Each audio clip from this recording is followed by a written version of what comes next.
Саламатсыздарбы, сіздер менен Мирлан Батырханов. Сіздер менен бүгүн биз кыйынчылыктарды жана проблемаларды жеңүү жана алардан чыгып кетүү жөнүндө сөз кетебиз. Менин көпчүлүк учурда менин видеолорумду көрүп жүргөн адамдар, биз менен бизнес кылган адамдар, башка тармакта иштеген адамдар өздөрүнүн проблемаларын, өздөрүнүн кыйынчылыктарын айтышып, ошол абалдан, ошол ситуациядан кантип чыксам болот, кантип жеңсем болот деп көп сурашат. Чынында кандай гана проблема, кандай гана кыйынчылык болбосун, кандай гана жашоодо каршылык болбосун, сиз анын баарын жеңе аласыз жана сизге жеңүүгө даяр сизде жолдор турган болот. Бирок сиз аны азыркы мезгилде жеңе албаганыңыз менен эртеңки күндө ошол проблемага сиз аябай жеңил, оңой карап каласыз. Жана кыйынчылыктар, проблемалар болгон сайын сиздин кыйынчылыктарды жеңүү, лидерлик, жеңүүчүнүн булчуңдары сизде өсүп аткан болот. Эгерде сиз мисалы үчүн кандайдыр бир спортко барып аткан болсоңуз, билесиз да, булчуң өнүгүш үчүн, кандайдыр бир буттун же колдун же мээнин булчуңу өнүгүш үчүн сиз сөзсүз түрдө көптөгөн нагрузка беришиңиз керек болот. Өзүңүздүн денеңизге, өзүңүздүн булчуңузга нагрузка бересиз. Кандайдыр бир оор килограммдарды көтөрөсүз. Ошондо гана сиздин булчуңдарыңыз өнүгүп, сиз күчтүү боло аласыз. Бизде дагы лидерлик же жеңүүчүнүн булчуңу дагы бул кыйынчылыктарды, проблемаларды жеңип отуруп гана күчөйт экен жана күчтүү болот экен. Ошол себептен барып кийинчерээк сиз ошол булчуңуңузду маштырып алгандан кийин сиз ошол проблемаларды оңой жана жеңил жеңчү болуп каласыз. Жана азыркы проблемаларга сиз оюн катары, мелочь, өтө чечкен оңой маселе катары карап каласыз. Бирок азыркы учурда сиз үчүн бул өтө кыйын маселе, өтө кыйын суроо, жообун билбейм деген вариант болуп көрүнүп тура берет. Бирок бул убактылуу. Мына биз бүгүн азыр непридуманный история, биз иштешип аткан компания менен непридуманный история, жалаң бул бизнесте жакшы ийгиликтерге жеткен, өзүнүн проблемаларын жеңип, кыйынчылыктарын жеңип, жакшы ийгиликтерге жеткен адамдар өздөрүнүн окуясын айтып берүү боюнча машыгуу даярданып болуп. Мына репетиция бүгүн бир күн кечке өзүбүздүн окуяларыбыздын үстүнөн иштеп отурдук.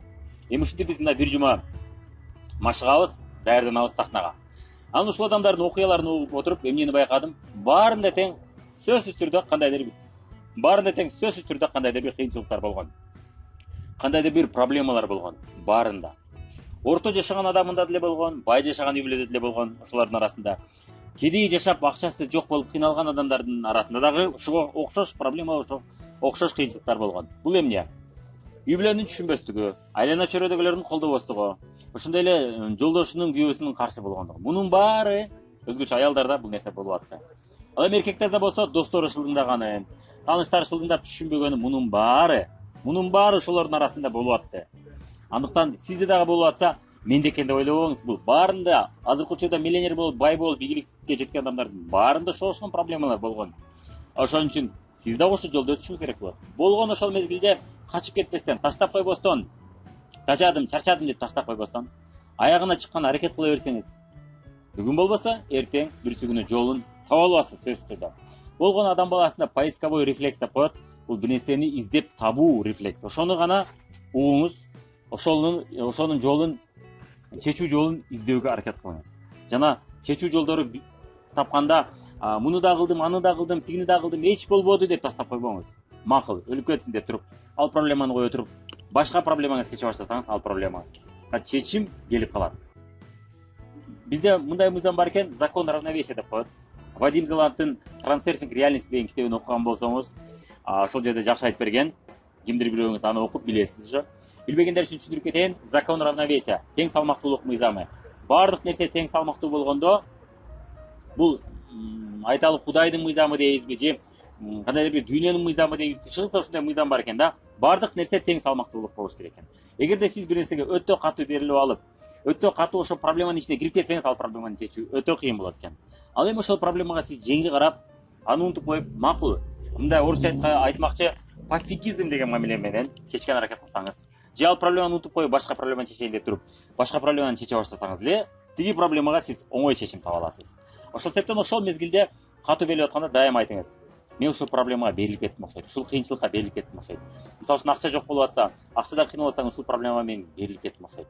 Кой, акча жок дегенде сүйлөбөстөн мен канткенимде акчам көбөйт, ошону келебейм. Канткенимде мен айталы азыр убактылуу макул акча жок. Канткенимде мен адамдардын санын, кардарлардын санын көбөйтө алам. Канткенимде мен партнерлорума жардам берип, аларды ийгиликке жеткире алам деп проблемадан жогору караган аракет кылыңыз. Мына сиз шахмат ойноп атканда же шашка ойноп атканда байкасаңыз керек, эгерде сиз шахматка минтип отуруп алып карасаңыз, мына минтип фигураларда, эч убакта сиз проблеманын чечимин көрө албайсыз. Биз да көпчүлүк проблемаларга ушинтип отуруп алып карайбыз да. Ал эми шахмат шашка ойногондо сиз жогорудан мынтип, мына шахмат шашка ушул жерде турса, ушинтип карасаңыз жогорудан бүт көрүнүп калат, туурабы?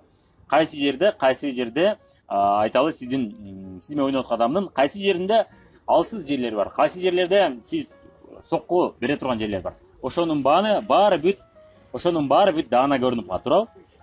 Проблеманы чечүүдө дагы ошондой эле. Проблемага мүмкүн болсо жогорудан, өйдөдөн караган аракет кылыңыз.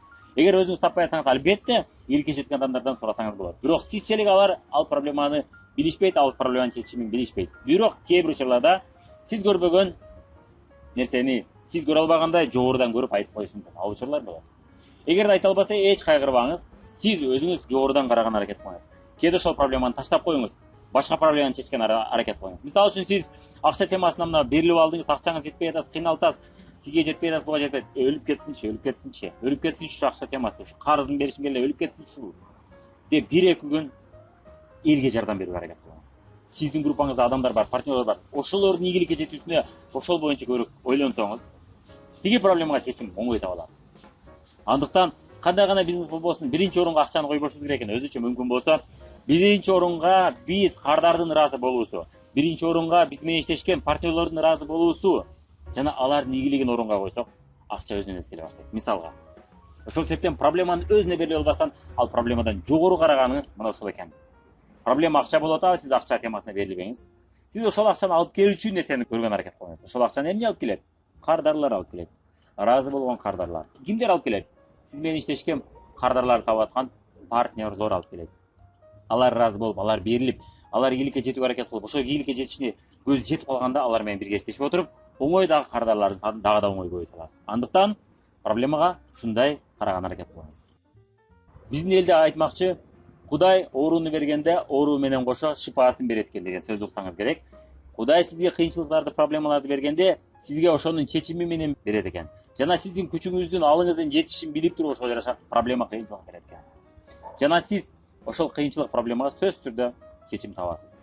Бирок болгону сиз жаңы деңгээлге көтөрүлүп атканыңыз үчүн сизге ошол кыйынчылык, проблема оор болуп көрүнүп атат. Жаңы тепкичке басып чыгып атасыз. Ошол себептен ошол проблема, кыйынчылык сизге чоң, аябай күчтүү болуп көрүнөт. Бирок ошол тепкичти өздөштүрүп алганыңызда, сиз үчүн ал проблема күнүмдүк сиз чечип жүргөн маселе болуп калат. Болгону сиз жаңы тепкичке умтулуп атканыңыз үчүн, жаңы деңгээлге умтулуп атканыңыз үчүн сизде жаңы проблемалар, жаңы кыйынчылыктар пайда болуп атат. Ал эми сиз эч нерсени өзгөртпөсөңүз, эч нерсени өзгөрткөн аракет кылбасаңыз, сизде проблема болбойт, кыйынчылык болбойт. Бирок сизде башкача проблема болот.